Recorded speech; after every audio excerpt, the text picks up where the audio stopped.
Hello दोस्तों, flicky के digital platform पर आप सभी का स्वागत है। मैं संदीप सिंह। अपन बातें कर रहे थे दोस्तों भारत के प्रमुख मंदिरों की, भारत के प्रमुख मंदिरों और भारत की प्रमुख वास्तुकला की चर्चाएं कर रहे हैं अपन। तो भाई भारत के प्रमुख मंदिरों में अपन चर्चाएं करते हैं और मंदिर कौन कौन से हैं, क्या है, क्यों है, कैसे है, उन सभी तथ्यों पर क्या कर लेते हैं, चर्चाएं कर लेते हैं। वास्तव में ऐसा कहते हैं दोस्तों कि जो मंदिर स्थापत्य है, मंदिर निर्माण की जो प्रक्रिया है दोस्तों, ये जो मंदिर निर्माण की जो प्रक्रिया है, मंदिर निर्माण की प्रक्रिया, मंदिर निर्माण की प्रक्रिया का प्रारंभ, मंदिर निर्माण की प्रक्रिया का प्रारंभ मौर्य काल में हुआ।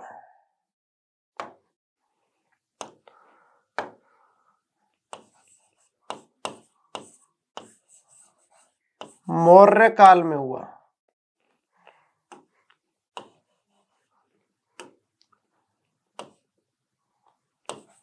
मौर्य काल में, मौर्य काल से दोस्तों मंदिर निर्माण की प्रक्रिया का प्रारंभ माना जाता है। किसमें? मौर्य काल में। यहां पर चर्चाएं कर लूं मैं मंदिरों के बारे में। मंदिर निर्माण विकसित शैली में, विकसित अवस्था में कब आया?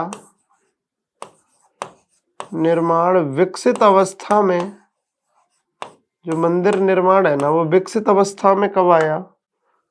तो वो विकसित अवस्था में आया दोस्तों गुप्त काल में।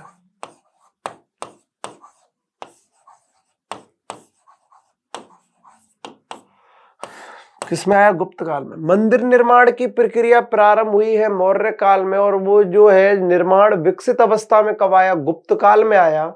याद रखना है आपको कि प्रक्रिया प्रारंभ हो गई मौर्य काल में, निर्माण विकसित अवस्था में आया गुप्त काल में।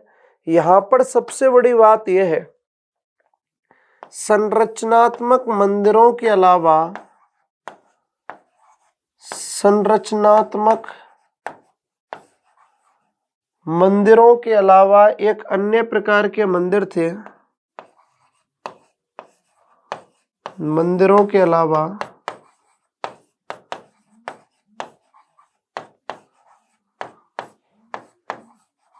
एक अन्य प्रकार के मंदिर थे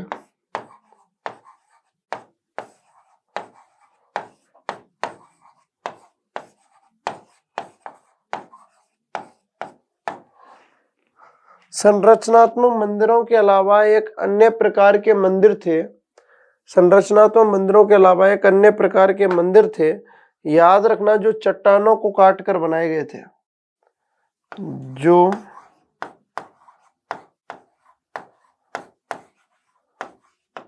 चट्टानों को काटकर बनाए गए थे, जो चट्टानों को काटकर बनाए गए थे,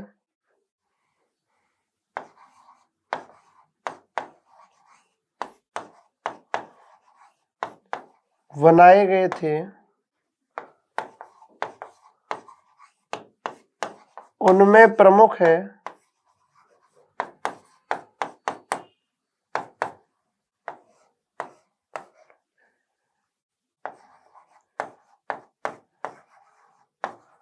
महाबलीपुरम का रथ मंडप। महाबलीपुरम का रथ मंडप। मंदिर निर्माण की प्रक्रिया का प्रारंभ मौर्य काल में माना जाता है दोस्तों। निर्माण विकसित अवस्था में गुप्त काल में आया है। कहते हैं कि संरचनात्मक मंदिरों के अलावा एक अन्य प्रकार के मंदिर थे जो चट्टानों को काटकर बनाए जाते थे। इनमें प्रमुख है दोस्तों कौन सा? कहते हैं कि प्रमुख है कौन सा? महाबलीपुरम का रथ मंदिर, जो 5वीं शताब्दी में बना।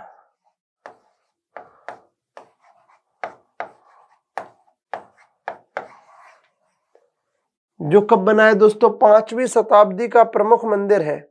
आगे अपन बातें करते हैं और भी अपन बहुत सारी चर्चाएं करते हैं, इनको देख लेते हैं। एक एक शब्द को देखना है और समझना है। गुप्तकालीन मंदिर आकार में बेहद छोटे हैं। कहते हैं कि जो गुप्तकालीन मंदिर थे वो आकार में बेहद छोटे थे। गुप्तकालीन जो मंदिर थे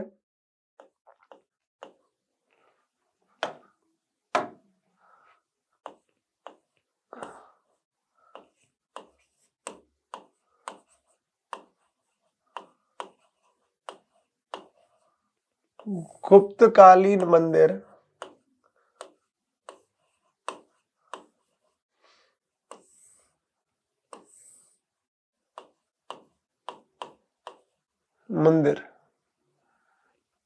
आकार में बेहद छोटे,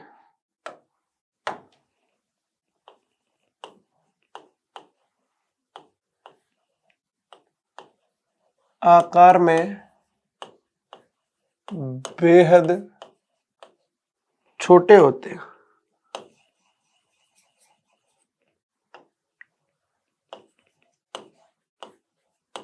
आकार में क्या होते दोस्तों? बेहद छोटे होते, बहुत छोटे होते थे। ऐसा कहते हैं कि एक वर्गाकार चबूतरा है, एक वर्गाकार चबूतरा है जिस पर दोस्तों जिस पर चढ़ने के लिए सीढ़ियां बनी हुई हैं।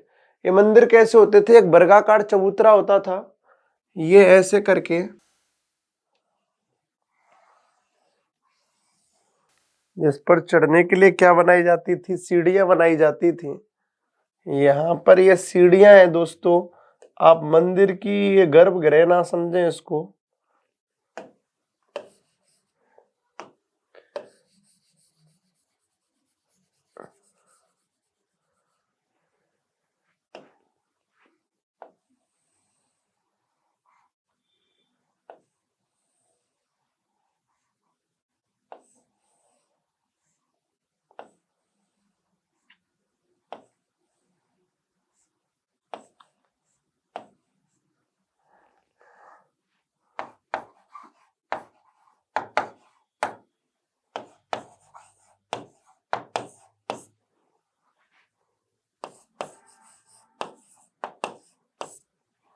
ये मंदिर की क्या है? सब सीढ़ियां, वर्गाकार चबूतरा है, सीढ़ियां है, उस पर एक छोटा सा क्या बना देते?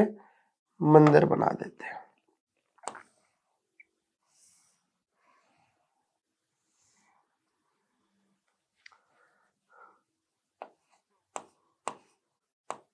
ये देवी देवता की मूर्ति हो गई, ठीक है, वर्गाकार चबूतरा हो गया।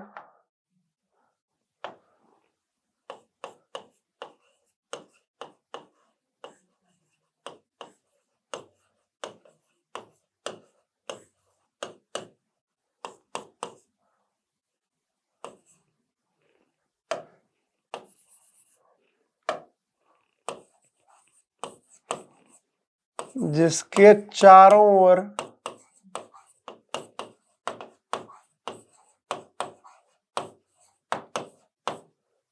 सीढ़ी स्थित है,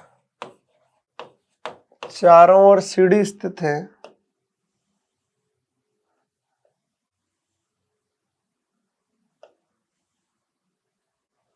इसके चारों ओर क्या है दोस्तों? सीढ़ियां स्थित हैं, ठीक है।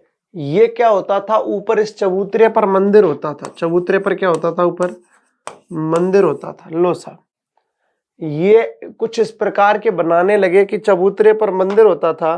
कहते कि चढ़ने के लिए सीढ़ी और कोठरी होती थी, और ये जो कोठी होती थी, ये जो कोठरी है, ये जो कोठरी है वो ही क्या है? गर्भगृह है। यही कोठरी गर्भगृह का कार्य करती है। यही कोठरी क्या करती है? गर्भगृह का कार्य करती है। साहब, कोठरी क्या करती है? गर्भगृह का कार्य करती है। जो गुप्तकालीन मंदिर है आकार में बेहद छोटे हैं, वर्गाकार चबूतरा है जिसके चारों ओर सीढ़ियां स्थित है। दोस्तों ऊपर वाली सीढ़ियां थोड़ी पूरी नहीं बन पाई हैं, जगह की थोड़ी शॉर्टेज हो गई थी, तो जो एक छोटी सी चबूतरे पर ऊपर एक छोटी सी कोठरी बनाई जाती है, जो कोठरी है वही मंदिर है, और वही मंदिर के गर्भगृह का कार्य कर रही है। क्या कर रही है? मंदिर के गर्भगृह का क्या कर रही है दोस्तों? कार्य कर रही है। बड़ा इंपॉर्टेंट सा है, टॉपिक है। इसके अलावा दोस्तों याद रखना, कोठरी की छत भी सपाट है, अलग से कोई प्रदक्षिणा मार्ग नहीं था। देखो याद रखना,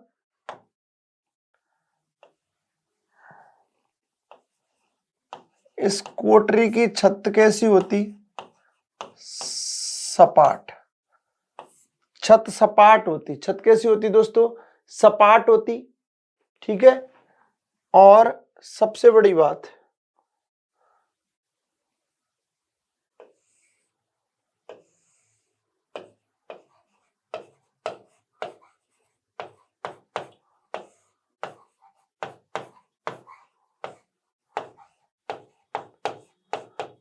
प्रदक्षिणा मार्ग नहीं था।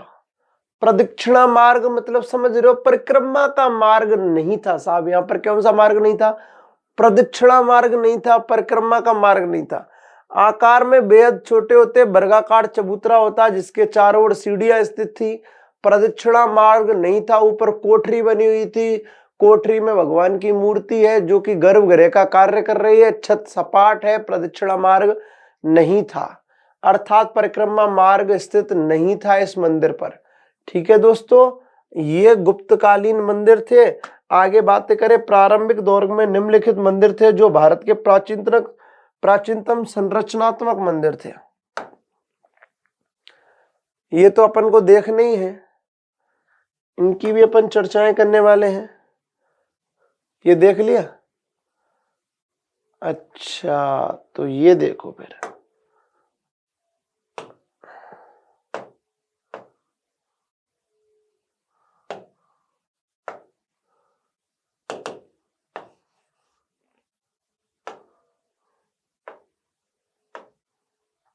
ओके,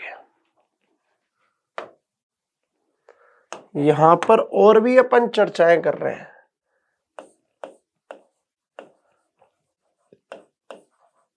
भारत के संरचनात्मक प्राचीन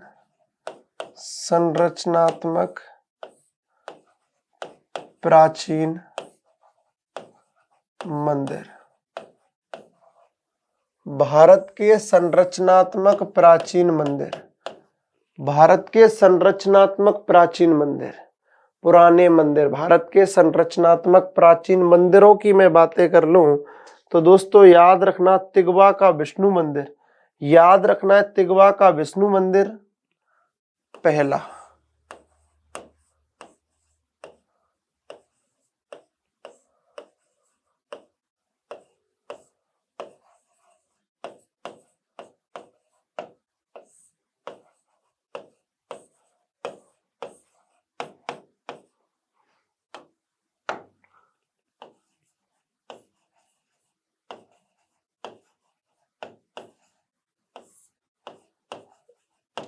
जबलपुर एमपी में भारत के संरचनात्मक प्राचीन मंदिरों में पहला तिगवा का विष्णु मंदिर आता है, जबलपुर मध्य प्रदेश में स्थित है।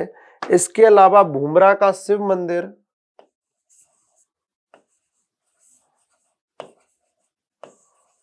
भूमरा का शिव मंदिर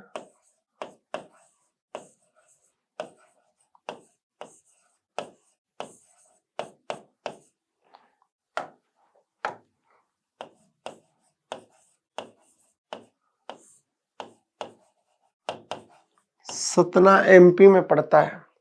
तिगवा का विष्णु मंदिर जबलपुर एमपी में है। तिगवा का विष्णु मंदिर जबलपुर एमपी में है। भूमरा का शिव मंदिर सतना एमपी में है। भूमरा का शिव मंदिर कहां पर है? सतना एमपी में है। इसके अलावा याद रखना, नचना कुठार का पार्वती मंदिर,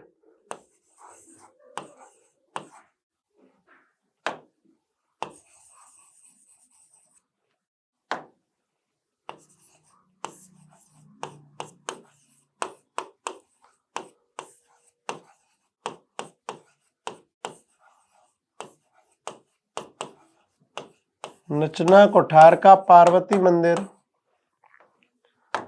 पन्ना एमपी में है।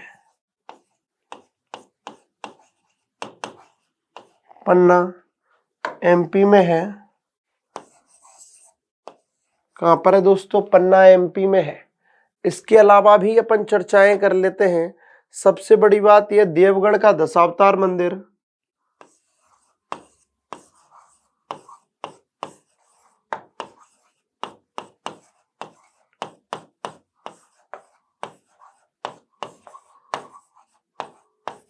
देवगढ़ का दशावतार मंदिर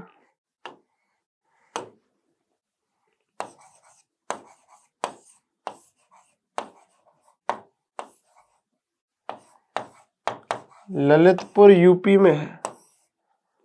देवगढ़ का दशावतार मंदिर ललितपुर यूपी में है। देवगढ़ का दशावतार मंदिर कहां पर है? ललितपुर यूपी में है। इसके अलावा भी अपन और भी चर्चाएं कर लेते हैं दोस्तों। भीतरगांव का मंदिर,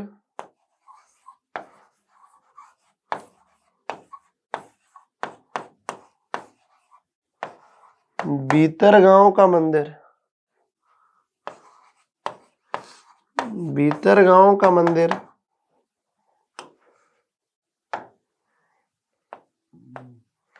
भीतरगांव का मंदिर कानपुर में है। कानपुर यूपी में है। भीतरगांव का मंदिर कहां पर है? कानपुर यूपी में। याद रखना है आपको, भारत के संरचनात्मक प्राचीन मंदिर। तिगवा का विष्णु मंदिर जबलपुर एमपी में है। भूमरा का शिव मंदिर सतना एमपी में है। और भाई नचना कोठार का पार्वती मंदिर पन्ना एमपी में है।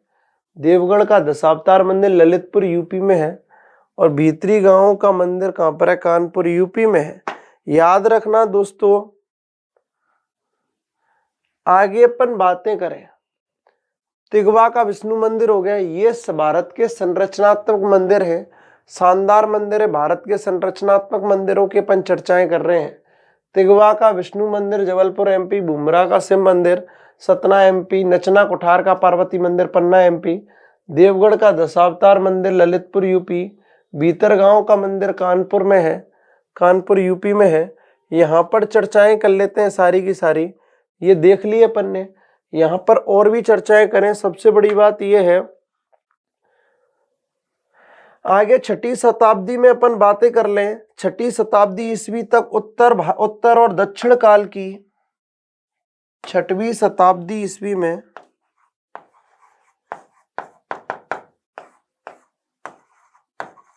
छठी शताब्दी ईस्वी में 6ठी शताब्दी ईस्वी में उत्तर और दक्षिण भारत में मंदिर वास्तुकला शैली ईस्वी में उत्तर और दक्षिणी भारत की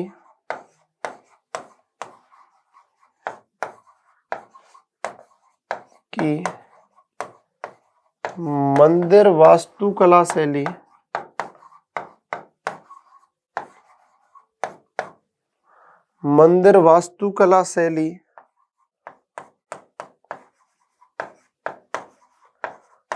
लगभग एक समान थी।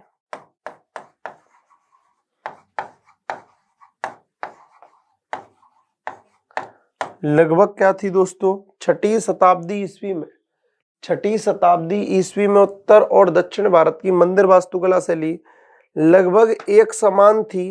और याद रखना सबसे बड़ी बात है कि 6ठी शताब्दी के बाद प्रत्येक क्षेत्र की अपनी वास्तुकला शैली भिन्न भिन्न हो गई। 6ठी शताब्दी के बाद प्रत्येक क्षेत्र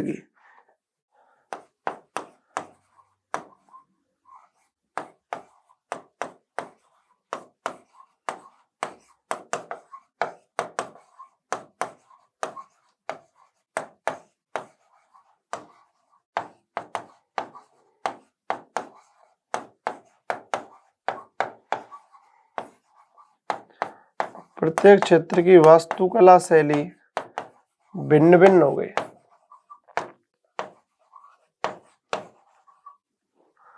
भिन्न भिन्न हो गई।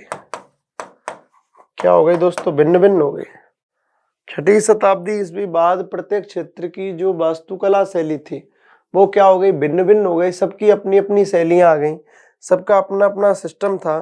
दोस्तों याद रखना सबसे बड़ी बात, आगे ब्राह्मण हिंदू धर्म के मंदिरों के निर्माण में, आगे ब्राह्मण हिंदू धर्म के मंदिरों के निर्माण में मंदिरों के निर्माण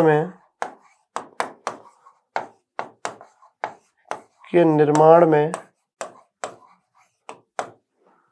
आगे ब्राह्मण हिंदू धर्म के मंदिरों के निर्माण में तीन प्रकार की शैलियों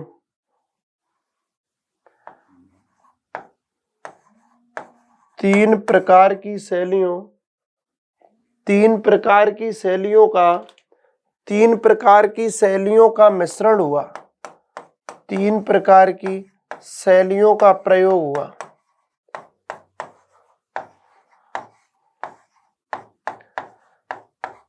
तीन प्रकार की शैलियों का प्रयोग हुआ।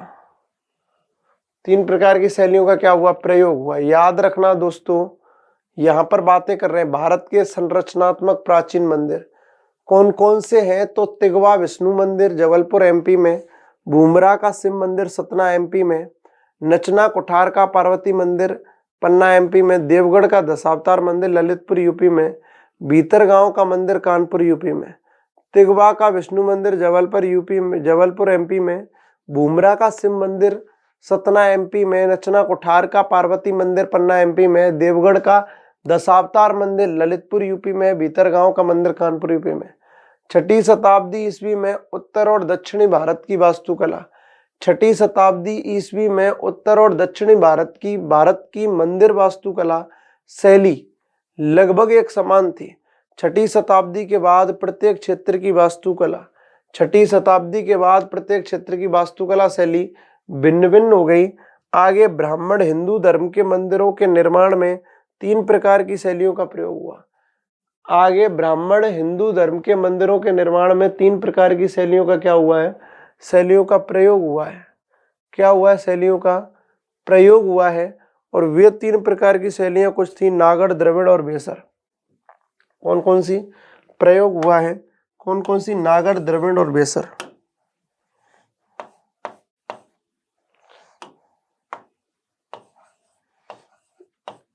नागढ़ शैली,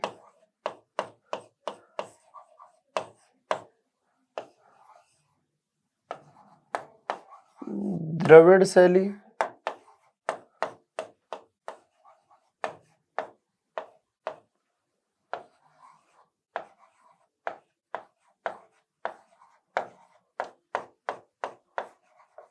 बेसर शैली।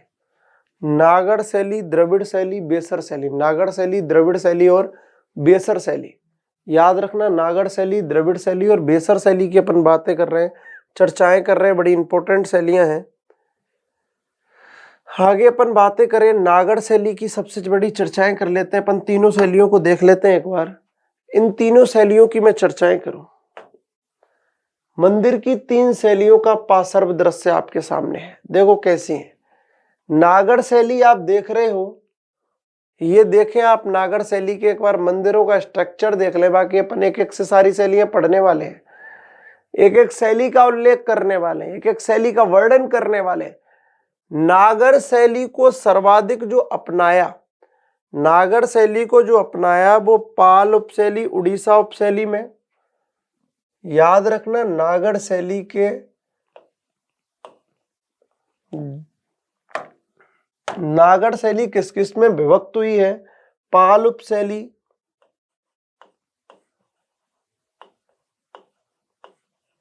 पाल उपशैली, ओडिशा उपशैली,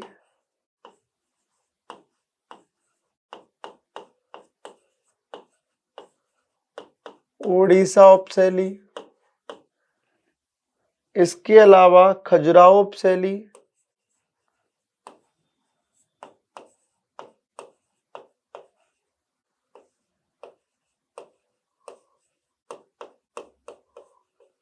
खजुराहो उपशैली, इसके अलावा सोलंकी उपशैली। नागढ़ शैली को विभिन्न रूपों में जाना गया। नागढ़ शैली की विभिन्न उपशैलियां थी। याद रखना, नागढ़ शैली की विभिन्न उपशैलियां ये थी। अब मैं बातें कर लूं द्रविड़ शैली की, तो द्रविड़ शैली की उपशैलियां कौन कौन सी हैं वो आप देख लें। पल्लव, चोल, पांडव,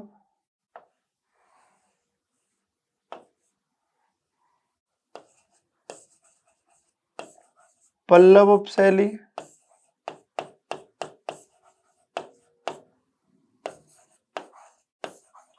चोल उपशैली, आगे अपन बातें करें पांड्य उपशैली,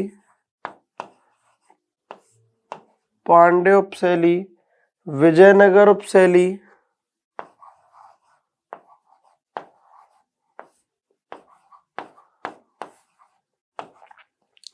विजयनगर उपशैली और नायक उपशैली।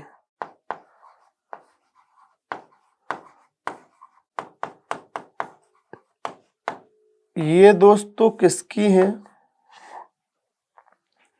ये किसकी है भाई? द्रविड़ शैली की है। किसकी है? द्रविड़ शैली की। मंदिर की 3 शैलियों का पार्श्व दृश्य आप देख रहे हो, नागड़ शैली, बेसर शैली और द्रविड़ शैली।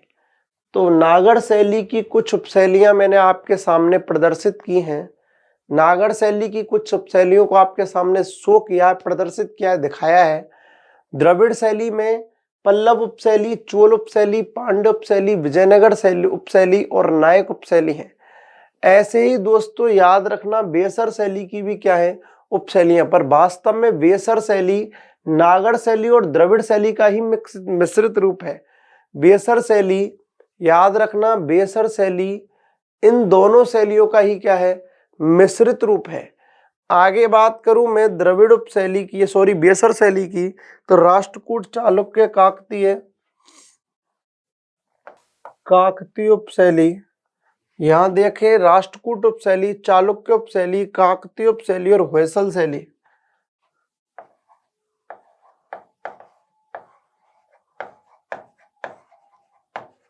ये इनकी क्या है? उपशैलियां हैं। ये इनकी क्या है दोस्तों? उपशैलियां है कि कौन सी से कौन सी शैली ने क्या लिया? जन्म लिया। अच्छी तरीके से देखें, मंदिर की तीन शैलियों का पार्श्व दृश्य, मंदिर की तीन शैलियों का पार्श्व दृश्य, पाल उपशैली, ओडिशा उपशैली, खजुराहो उपशैली, सोलंकी उपशैली। ठीक है, पाल उपशैली, ओडिशा उपशैली, खजुराहो उपशैली, सोलंकी उपशैली। तो यहां पर देखा द्रविड़ शैली में पल्लव उपशैली, चोल उपशैली, पांड्य उपशैली, विजयनगर उपशैली और नायक उपशैली। इसके अलावा इधर देख लिया बेसर शैली में राष्ट्रकूट उपशैली, चालुक्य उपशैली, काकतीय उपशैली और होयसल उपशैली। वापस सुन लें, बेसर शैली में राष्ट्रकूट उपशैली, चालुक्य उपशैली, काकतीय उपशैली और होयसल उपशैली। वापस देख ले इधर कि भाई नागर में पाल उपशैली, ओडिशा उपशैली, खजुराहो उपशैली, सोलंकी उपशैली। द्रविड़ शैली में पल्लव उपशैली, चोल उपशैली, पांड्य उपशैली, विजयनगर उपशैली और नायक उपशैली। ये इन सब की क्या है? उपशैलियां हैं। ये इनकी क्या है दोस्तों? उपशैलियां। एक एक शब्द आपको समझाया जा रहा है, बताया जा रहा है और लिखाया जा रहा है। उम्मीद करता हूं कि किसी को यहाँ दिक्कत नहीं होनी चाहिए और दिक्कत होगी भी नहीं। एक एक शब्द को आपको समझाया जा रहा है। इनकी उपशैलियों के नाम भी आपको बताए गए। नागर की वापस बता रहा हूं, पाल उपशैली नागर की है, ओडिशा है, खजुराहो है और सोलंकी उपशैली है। ऐसे ही द्रविड़ की 5 है। कौन कौन सी? पल्लव, चोल, पांड्य, विजयनगर और नायक। ऐसे ही भाई बेसर शैली की राष्ट्रकूट, चालुक्य, काकतीय और होयसल। ये आप यहां से देख लें, लिख लें, फिर थोड़ा सा अपन आगे बढ़ेंगे। और याद रखना सबसे बड़ी बात यह है कि कुछ मंदिरों के कालखंडों की बात करेंगे। मंदिर कौन कौन से स्थानों पर बने, क्या सिस्टम था इनका, आगे बातें कर लेते हैं। बाकी तो अपन तीनों शैलियों का वर्णन भी देख लेंगे, जानकारी भी ले लेंगे। थोड़ा सा आगे बढ़ जाते हैं।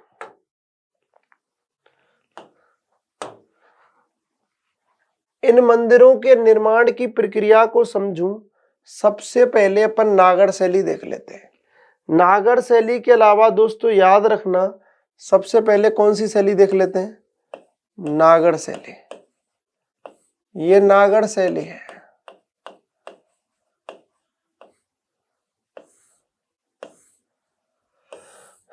नागर शैली, ये नागर शैली है साहब। नागर शैली नगड़ से बनी है। नागर शब्द किससे बना है? नगड़ से बना है। अर्थात नागर शब्द किससे बना है?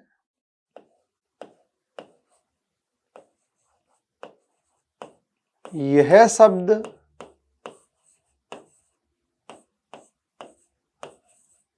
नगर से बना है।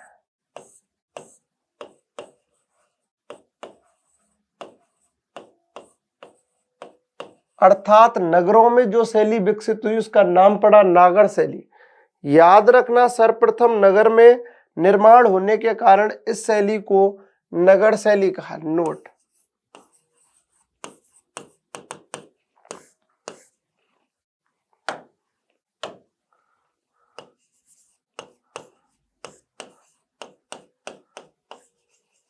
इस शैली का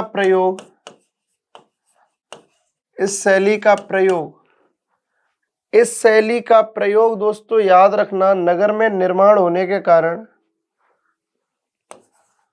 नगर निर्माण में होने के कारण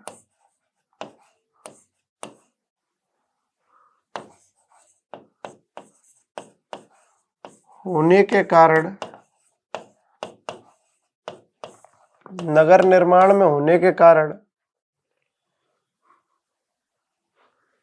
इसका नाम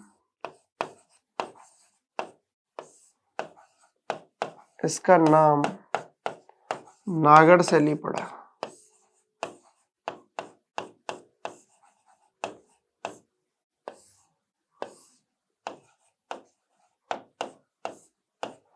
इसका नाम क्या पड़ा? नागर शैली।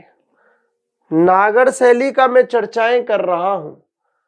नागर शैली का अपन जिक्र कर रहे हैं कि नागर शब्द, भाई नागर शैली पड़ा है क्योंकि नगर में, नगर निर्माण में इसका क्या हुआ है? प्रयोग हुआ है। सब लोग जानते हैं कि नगर निर्माण में इसका प्रयोग हुआ है, इसीलिए शैली का नाम क्या पड़ा? नागर शैली पड़ा।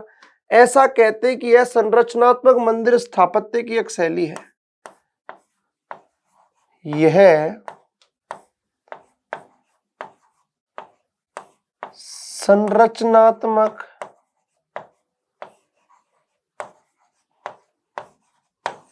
मंदिर स्थापत्य की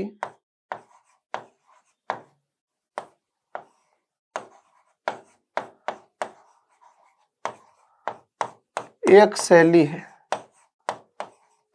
यह संरचनात्मक मंदिर स्थापत्य की क्या है? एक शैली है। याद रखना दोस्तों, जो हिमालय से लेकर विंध्य पर्वत तक के क्षेत्रों में प्रचलित थी।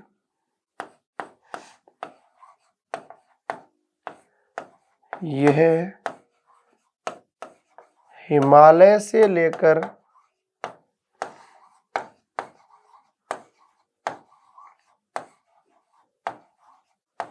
विंध्य पर्वत तक के क्षेत्र में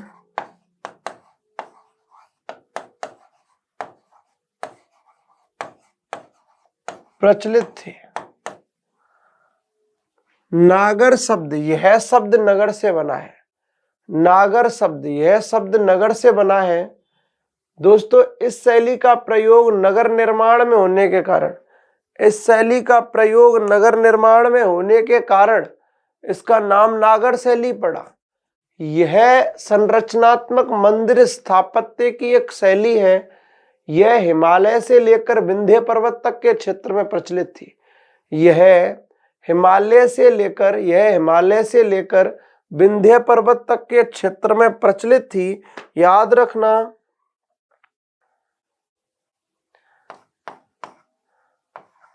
आठवीं से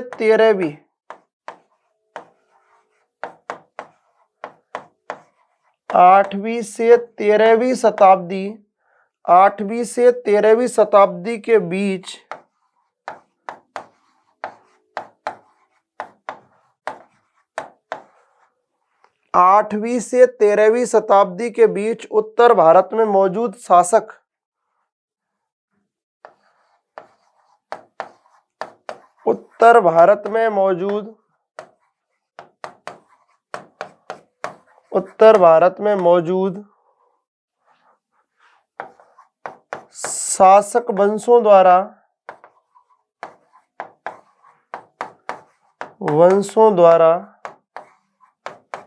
शासक वंशों द्वारा दोस्तों पर्याप्त संरक्षण दिया गया।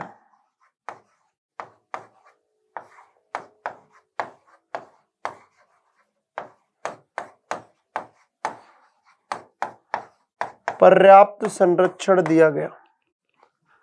8वीं से 13वीं शताब्दी के बीच, 8वीं से 13वीं शताब्दी के बीच उत्तर भारत में मौजूद शासक वंशों द्वारा, उत्तर भारत में मौजूद शासक वंशों द्वारा पर्याप्त संरक्षण दिया गया है। याद रखना, सबसे बड़ी बातें करूं मैं नागर शैली की विशेषता की बातें करूं,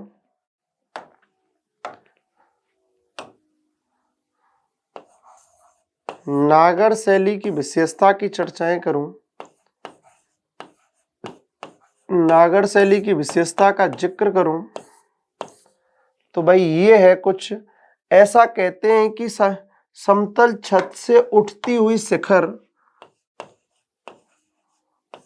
समतल छत से, विशेषता में बातें कर रहे हैं कि समतल छत से उठती हुई शिखर की प्रधानता पाई जाती है, उठती हुई शिखर की प्रधानता।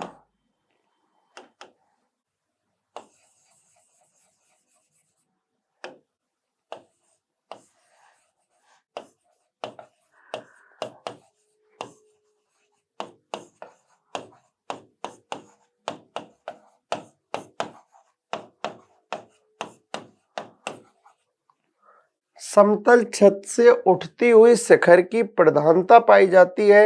इसे अनुप्रस्थिका, इसे अनुप्रस्थिका, इसे अनुप्रस्थिका, इसे अनुप्रस्थिका या उत्थापन समन्वय, या उत्थापन समन्वय,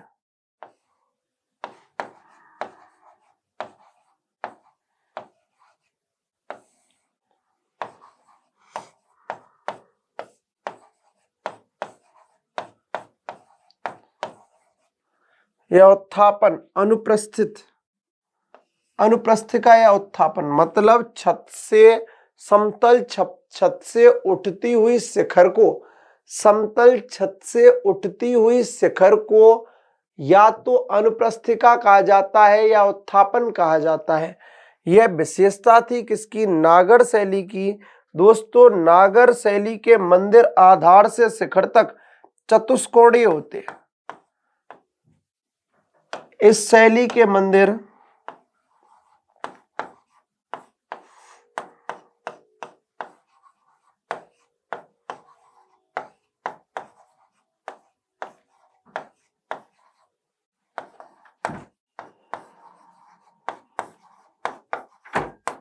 आधार से शिखर तक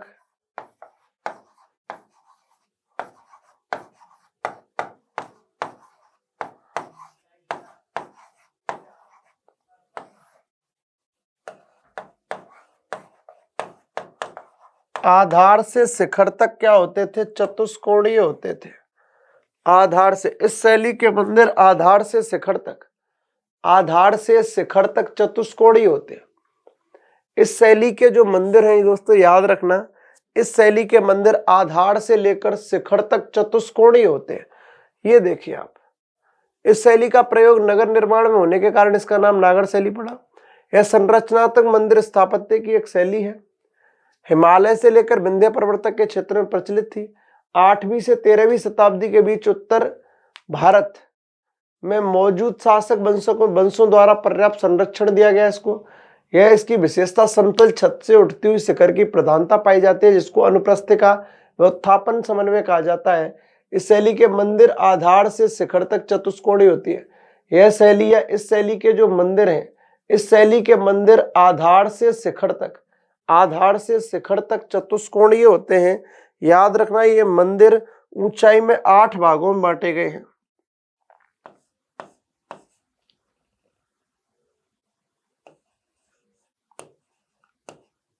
यह मंदिर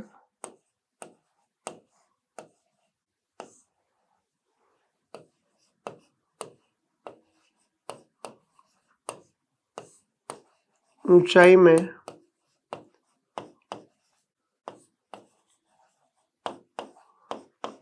8 भागों में बांटे जाते हैं।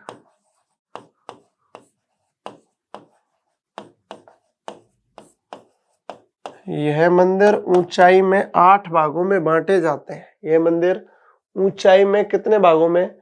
8 भागों में बांटे जाते हैं, जिनमें दोस्तों याद रखना मूल, गर्भगृह, मसरक, मूल मतलब आधार,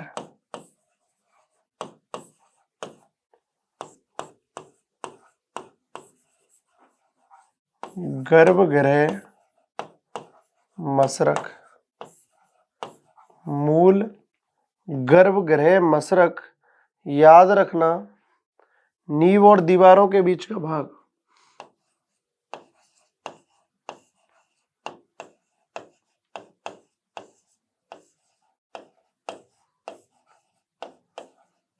दीवारों के बीच का भाग।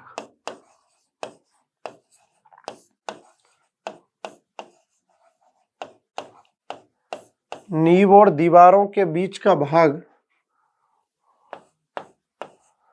गर्भगृह, मसरक, नींव और दीवारों के बीच का भाग। इसके अलावा याद रखना जंघा, जंघा, ये सब नया काम। जंघा मतलब दीवार, दीवार।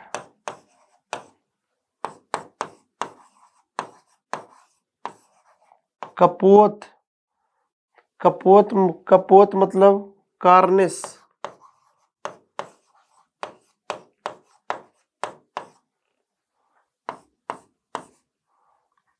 इसके अलावा शिखर, सब जानते हैं इसको तो। गल, शिखर के बाद गल, गर्दन।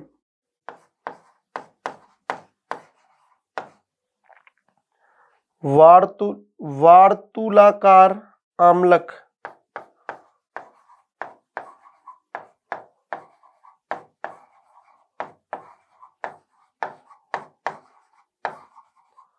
वार्तुलाकार आमलक।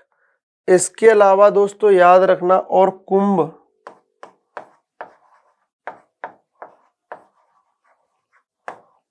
कुंभ शूल सहित कलश।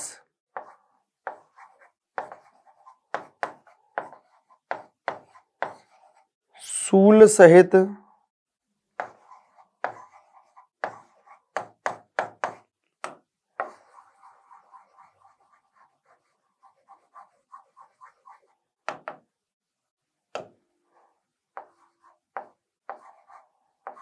शूल सहित कलश। दोस्तों याद रखना ये जो मंदिर है ना, ये मंदिर ऊंचाई में 8 भागों में बांटे जाते हैं। मूल, आधार, गर्भगृह, मसरक, नींव और दीवारों के बीच का भाग, जंघा, दीवार, कपोत, कार्निस, शिखर, गल, गर्दन, वार्तुलाकार आमलक और कुंभ। ऊपर ही ऊपर शूल सहित कलश रखे जाते हैं। उनको क्या कहते हैं? वार्तुलाकार जो भी है आमलक, और वार्तुलाकार, और कुंभ मतलब शूल सहित कुंभ। याद रखना सबसे बड़ी बात यह है नागर शैली की हम बातें कर रहे हैं कि समतल छत से उठती हुई शिखर की प्रधानता पाई जाती है। इसे अनुप्रस्थिका या उत्थापन समन्वय कहा जाता है। शैली के मंदिरों के आधार से शिखर तक चतुष्कोणीय होते हैं। यह मंदिर ऊंचाई में 8 भागों में बांटे जाते हैं। मूल, आधार, गर्भगृह, मसरक मतलब नींव और दीवारों के बीच का भाग, जंघा, दीवार, कपोत, कार्निस, शिखर, गल, गर्दन, वार्तुलाकार आमलक और कुंभ मतलब शूल सहित कलश। ऊपर लगाए जाते हैं, त्रिशूल भी लगाया जाता है। आगे देखें, ये कौन सी शैली थी दोस्तों? नागर शैली थी। लेकिन नागर शैली के बारे में बता दूं, इस शैली में बने मंदिरों को उड़ीसा में, नोट, इस शैली में बने मंदिरों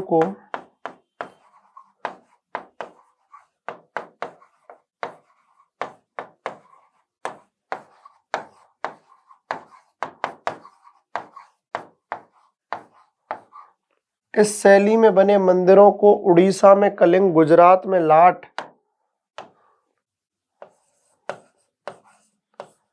बने मंदिरों को ओडिशा में कलिंग,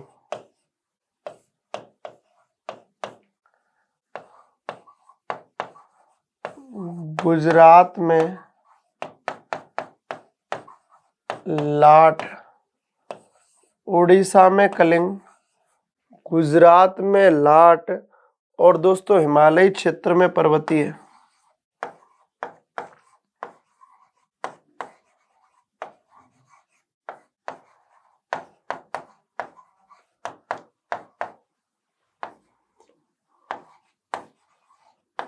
हिमालयी क्षेत्र में पर्वतीय, हिमालयी क्षेत्र में क्या पर्वतीय। इस शैली में बने मंदिरों को उड़ीसा में कलिंग, गुजरात में लाट और हिमालयी क्षेत्र में पर्वतीय कहा जाता है। इस शैली में बने मंदिरों को उड़ीसा में कलिंग, गुजरात में लाट, हिमालयी क्षेत्र में पर्वतीय कहा जाता है। क्या कहा जाता है? हिमालयी क्षेत्र में पर्वतीय कहा जाता है। वापस से अच्छी तरीके से देख लें, ये जो शैली थी उसका नाम था नागर शैली। वास्तव में आप लोग नागर शैली देख रहे हो, नागर शैली पढ़ रहे हो, नागर शैली समझ रहे हो। यहां पर याद रखना, नागर जो शैली है यह शब्द नगर से बना है। जो नागर है वो शब्द नगर से बना है। इस शैली का प्रयोग नगर निर्माण के कारण, इस शैली का प्रयोग नगर निर्माण में होने के कारण इसका नाम नागर शैली पड़ा। इस शैली का नाम क्या पड़ा? नागर शैली पड़ा। यह संरचनात्मक मंदिर स्थापत्य की एक शैली है। यह संरचनात्मक मंदिर स्थापत्य की एक शैली है। यह हिमालय से लेकर विंध्य पर्वत तक के क्षेत्र में, यह हिमालय से लेकर विंध्य पर्वत तक के क्षेत्र में प्रचलित थी। 8वीं से 13वीं शताब्दी के बीच, 8वीं से 13वीं शताब्दी के बीच उत्तर भारत में मौजूद शासक वंशों द्वारा, उत्तर भारत में मौजूद शासक वंशों द्वारा पर्याप्त संरक्षण दिया गया। क्या दिया गया? पर्याप्त संरक्षण दिया गया। समतल छत से उठती हुई शिखर की प्रधानता, समतल छत से उठती हुई शिखर की प्रधानता, उस उठती हुई शिखर की प्रधानता पाई जाती है। इसे अनुप्रस्थिका या उत्थापन समन्वय कहा जाता है। इसे अनुप्रस्थिका या उत्थापन समन्वय कहा जाता है। इस शैली के मंदिर आधार से शिखर तक चतुष्कोणीय होते हैं। शैली के जो मंदिर होते हैं दोस्तों, आधार से, जमीन से, नींव से लेकर ऊपर तक क्या होते हैं? चतुष्कोणीय होते हैं। ऐसा कहते हैं कि यह मंदिर ऊंचाई में 8 भागों में बांटा गया है या बांटा जाता है। मूल, गर्भगृह, मशरक, कपोत, शिखर, गल, वार्तुलाकार, आमलक और कुंभ। ऊपर कलश रखे जाते हैं, त्रिशूल लगाया जाता है। इस शैली में बने मंदिरों को कुछ स्थानों पर अपने अपने हिसाब से नाम दिए गए हैं। जैसे ओडिशा में कलिंग, गुजरात में लाट, हिमालयी क्षेत्र में पर्वतीय। गुजरात में लाट और हिमालयी क्षेत्र में पर्वतीय। लो साहब, ये थी आपकी कौन सी शैली? नागर शैली। मैं नागर शैली का जिक्र कर रहा हूं। कौन सी शैली का? नागर का। अब आते हैं अपन द्रविड़ शैली पर।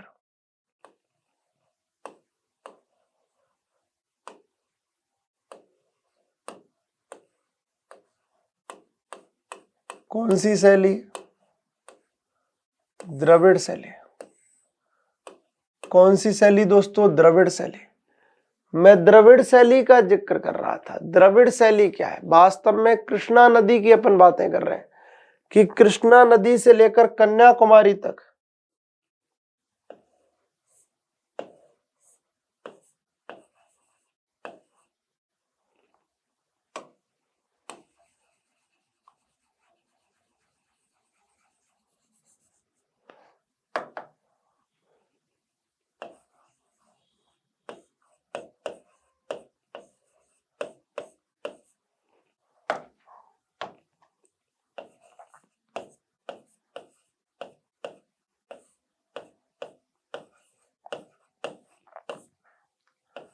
कृष्णा नदी से लेकर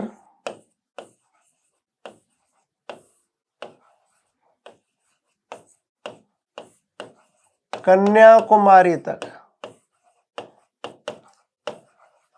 कृष्णा नदी से लेकर कन्याकुमारी तक हर जगह द्रविड़ शैली के मंदिर भाई पाए जाते हैं। हर जगह कौन सी शैली के मंदिर पाए जाते हैं? द्रविड़ शैली के। द्रविड़ शैली। विस्तार, कृष्णा नदी से लेकर कन्याकुमारी तक, कृष्णा नदी से लेकर कन्याकुमारी तक भाई साहब द्रविड़ शैली के मंदिर पाए जाते हैं। द्रविड़ शैली की शुरुआत 8वीं शताब्दी में हुई। द्रविड़ शैली का प्रारंभ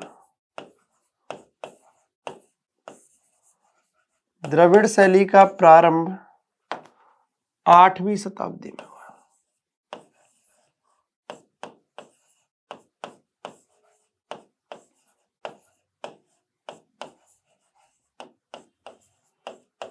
द्रविड़ शैली का प्रारंभ 8वीं शताब्दी में हुआ। द्रविड़ शैली का जो प्रारंभ है वो कब हुआ है? 8वीं शताब्दी में हुआ है और सुदूर दक्षिणी भारत में इसकी दीर्घ जीवित 18वीं शताब्दी तक बनी रही तक हुआ है। नोट, यह शैली का या इस शैली, यह शैली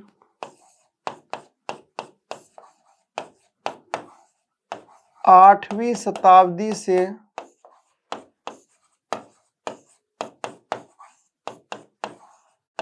18वीं शताब्दी तक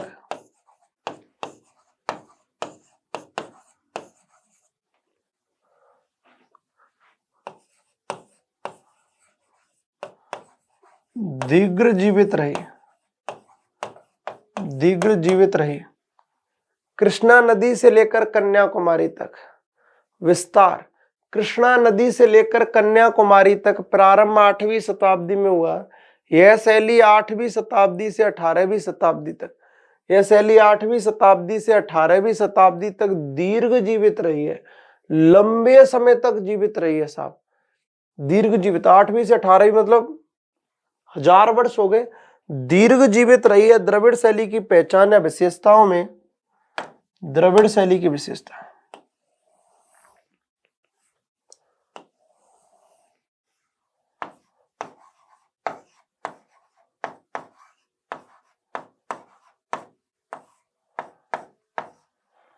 द्रविड़ शैली की विशेषताओं की बात करूं, प्राकार मतलब चार दीवारी,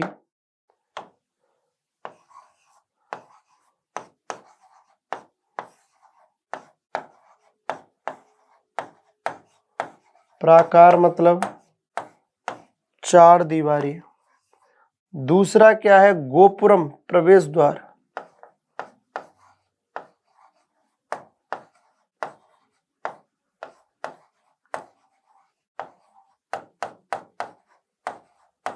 प्रवेश द्वार। तीसरे की बातें करूं, वर्गाकार या अष्टकोणीय गर्भगृह, वर्गाकार या अष्टकोणीय।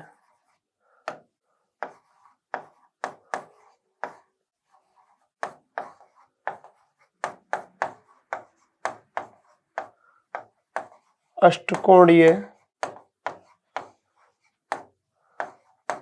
गर्भगृह। रथ। वर्गाकार या अष्टकोणीय क्या दोस्तों? गर्भगृह मतलब रथ।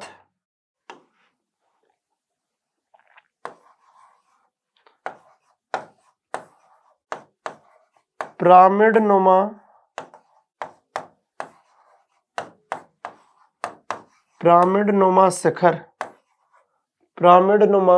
शिखर। प्राकार चार दीवारी, गोपुरम, प्रवेश द्वार, वर्गाकार या अष्टकोणीय गर्भगृह यानी रथ, पिरामिड नुमा शिखर। दोस्तों मंडप मतलब नंदी मंडप,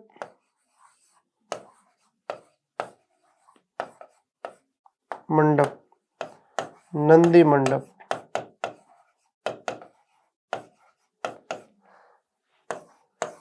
छठवा, विशाल संकेंद्रित प्रांगण, विशाल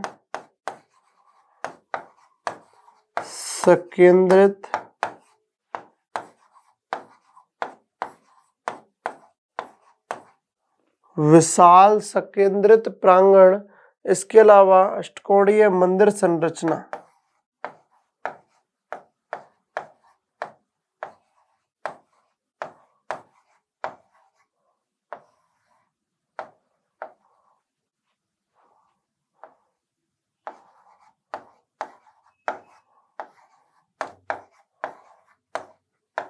अष्टकोणीय मंदिर संरचना, लो साहब, ये इसकी विशेषताएं थी। ये इसकी क्या थी? द्रविड़ शैली का विस्तार कृष्णा नदी से लेकर कन्याकुमारी तक। भाई द्रविड़ शैली का विस्तार कृष्णा नदी से लेकर कन्याकुमारी तक प्रारंभ 8वीं शताब्दी में हुआ है। यह शैली 8वीं से 18वीं शताब्दी तक दीर्घ जीवित रही है। विशेषताओं में पहला है प्राकार, मतलब इसकी 4 दीवारी होती है। गोपुरम प्रवेश द्वार, वर्गाकार या अष्टकोणीय गर्भगृह जिसे रथ कहते हैं। पिरामिडनुमा शिखर, मंडप, नंदी मंडप, विशाल सकेंद्रित प्रांगण, अष्टकोणीय मंदिर संरचना। वापस सुन लें दोस्तों, पहली विशेषता प्राकार 4 दीवारी, दूसरी गोपुरम प्रवेश द्वार, तीसरी वर्गाकार या अष्टकोणीय गर्भगृह रथ कहते हैं। पिरामिडनुमा शिखर, मंडप, नंदी मंडप, विशाल सकेंद्रित प्रांगण और अष्टकोणीय मंदिर संरचना। एक बात और देख लें अच्छी तरीके से,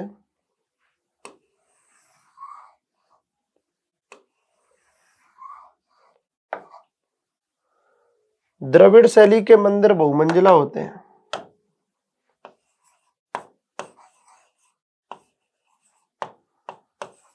द्रविड़ शैली के मंदिर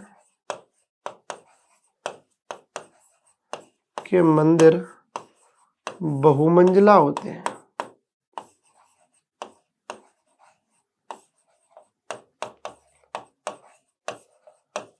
द्रविड़ शैली के जो मंदिर है ना वो बहुमंजिला होते हैं।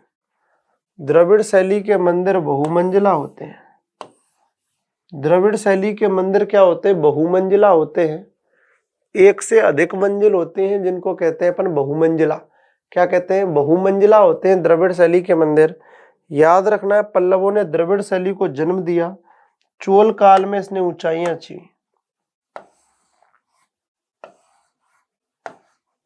द्रविड़ शैली को जन्म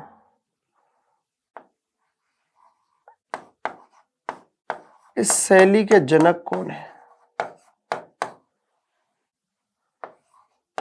का जो जन्म है वो पल्लव काल में हुआ। पल्लव काल में। इस शैली का जन्म कौन से काल में हुआ? पल्लव काल में हुआ है। कौन से काल में? पल्लव काल में हुआ है। लेकिन सर्वाधिक विकसित किस काल में हुई है?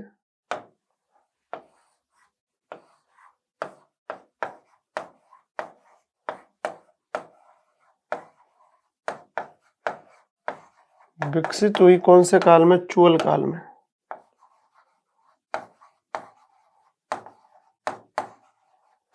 सर्वाधिक विकसित कौन से काल में हुई है? चोल काल में। ये देखिए साहब, द्रविड़ शैली सर्वाधिक विकसित। इस शैली का जन्म पल्लव काल में हुआ। इस शैली का जन्म पल्लव काल में हुआ। सर्वाधिक विकसित हुई है कौन से काल में? चोल काल में। याद रखना दोस्तों, सबसे बड़ी बात यह है कि विजयनगर काल में इसका विनाश किस काल में होने लगा?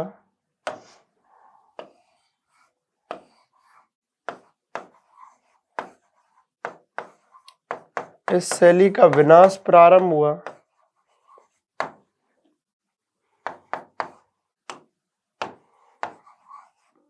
विजयनगर काल में।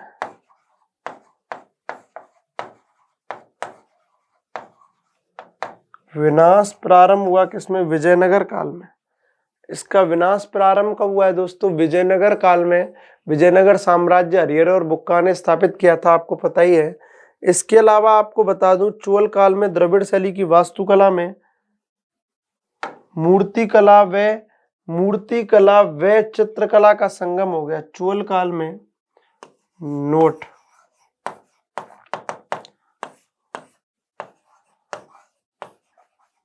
चोल काल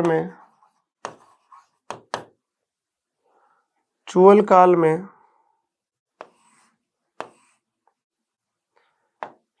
द्रविड़ शैली में, चोल काल में द्रविड़ शैली में,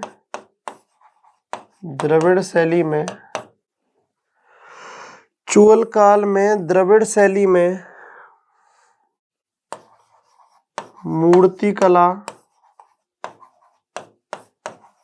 व चित्रकला का भी संगम हो गया। व चित्रकला का भी क्या हो गया? चित्रकला का भी संगम हो गया, संगम हो गया।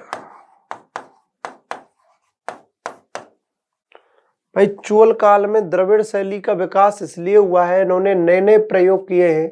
याद रखना, चोल काल में द्रविड़ शैली में मूर्ति कला व चित्रकला का भी क्या हो गया है? संगम हो गया है। याद रखना दोस्तों, यूनेस्को की विश्व विरासत सूची में द्रविड़ शैली का, यूनेस्को की विश्व विरासत सूची में शामिल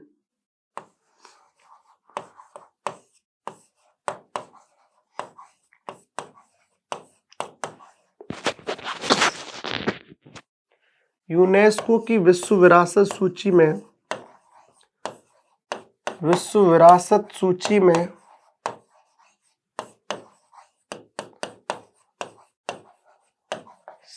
सम्मिलित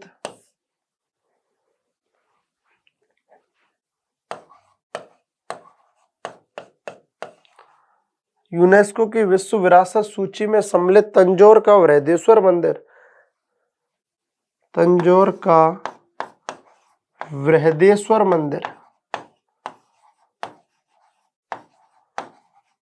तंजौर का बृहदेश्वर मंदिर, तंजौर का बृहदेश्वर मंदिर, तंजौर का बृहदेश्वर मंदिर चोल शासक राजराज द्वारा निर्मित है। याद रखना, मैं लिखा रहा हूं यहां पर।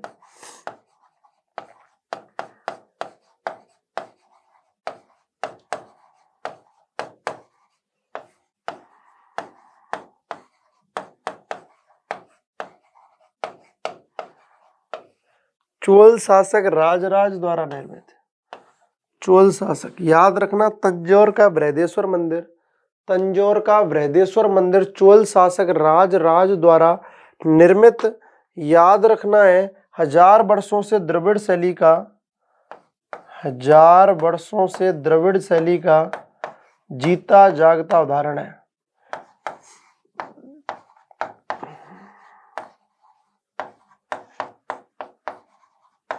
शैली का जीता जागता उदाहरण है। लो साहब, यूनेस्को की विश्व विरासत सूची में सम्मिलित, यूनेस्को की विश्व विरासत सूची में सम्मिलित तंजौर का बृहदेश्वर मंदिर चोल शासक राजराज द्वारा निर्मित है। 1000 वर्षों से द्रविड़ शैली का जीता जागता उदाहरण है। याद रखें, यहां पर सबसे बड़ी बात, द्रविड़ शैली के अंतर्गत आगे नायक शैली का विकास हुआ।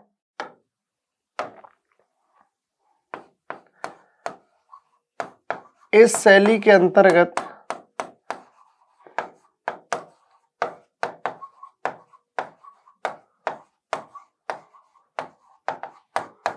आगे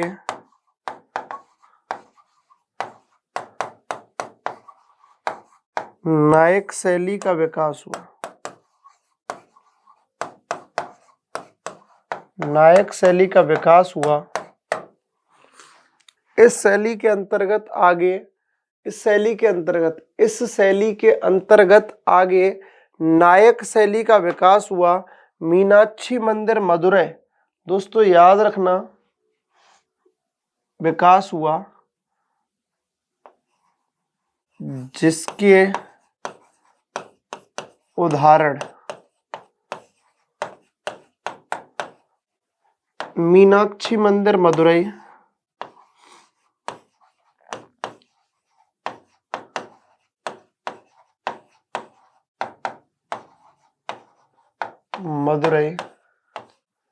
मीनाक्षी मंदिर मदुरै, रंगनाथ मंदिर श्री गोपुरम, रंगनाथ मंदिर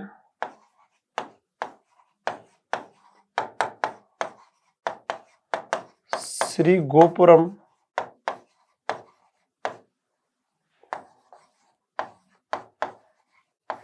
और रामेश्वर मंदिर।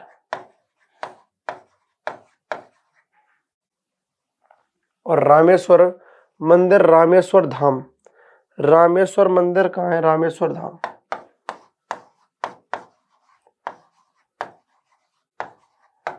रामेश्वर मंदिर कहाँ है? रामेश्वर धाम।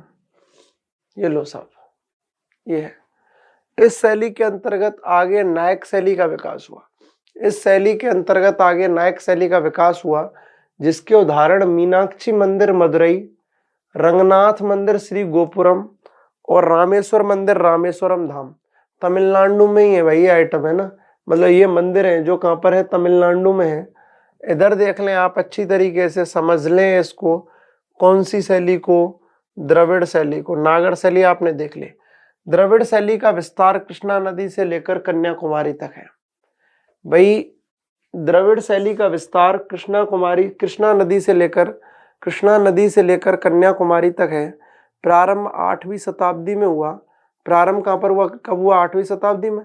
यह शैली 8वीं शताब्दी से 18वीं शताब्दी तक दीर्घ जीवित रही है। यह शैली 8वीं शताब्दी से लेकर 18वीं शताब्दी तक, 8वीं शताब्दी से लेकर 18वीं शताब्दी तक दीर्घ जीवित रही है। विशेषता: प्राकार 4 दीवारी, गोपुरम प्रवेश द्वार, वर्गाकार या अष्टकोणीय गर्भगृह। प्राकार 4 दीवारी, गोपुरम प्रवेश द्वार, वर्गाकार या अष्टकोणीय गर्भगृह, जिसको रथ कहते हैं। क्या कहते हैं? रथ कहते हैं दोस्तों, याद रखना। प्राकार मतलब इसके चारों ओर बाउंड्री तो होगी द्रविड़ शैली के मंदिरों के। गोपुरम मतलब प्रवेश द्वार, इसके अलावा वर्गाकार अष्टकोणीय गर्भगृह, जिसको रथ कहते हैं। मंदिरों को क्या कहते हैं दोस्तों? रथ कहते हैं। पिरामिड नुमा शिखर होगा हमेशा। इनके मंदिरों के जो शिखर होंगे कैसे होंगे? पिरामिड नुमा होंगे। मंडप नंदी मंडप है। विशाल व संकेंद्रित, विशाल व संकेंद्रित भाई विशाल व संकेंद्रित प्रांगण है। अष्टकोणीय मंदिर संरचना, अष्टकोणीय मंदिर संरचना है। दोस्तों द्रविड़ शैली के मंदिर बहुमंजिला होते हैं। द्रविड़ शैली के जो मंदिर है, द्रविड़ शैली के मंदिर बहुमंजिला है। इस शैली का जन्म पल्लव काल में हुआ है, ऐसा कहते हैं। द्रविड़ शैली का जन्म कब, कौन से काल में माना जाता है? पल्लव काल में माना जाता है। और यह सर्वाधिक जो विकसित हुई है वो दोस्तों चोल काल में हुई है। कब हुई है? चोल काल में। इसका विनाश प्रारंभ हुआ विजयनगर काल में। विनाश प्रारंभ कब हुआ? विजयनगर काल में हुआ है। ऐसा कहते हैं कि चोल काल में द्रविड़ शैली में मूर्ति कला और चित्रकला का भी क्या हो गया? संगम हो गया। यूनेस्को की विश्व विरासत सूची में सम्मिलित तंजौर का बृहदेश्वर मंदिर, जो कि चोल शासक राजराज प्रथम ने बनवाया था, 1000 वर्षों से द्रविड़ शैली का जीता जागता उदाहरण है। इस शैली के अंतर्गत आगे नायक शैली का विकास हुआ, जिसमें मीनाक्षी मंदिर मदुरई, रंगनाथ मंदिर श्री गोपुरम और रामेश्वरम मंदिर रामेश्वर धाम में स्थित है।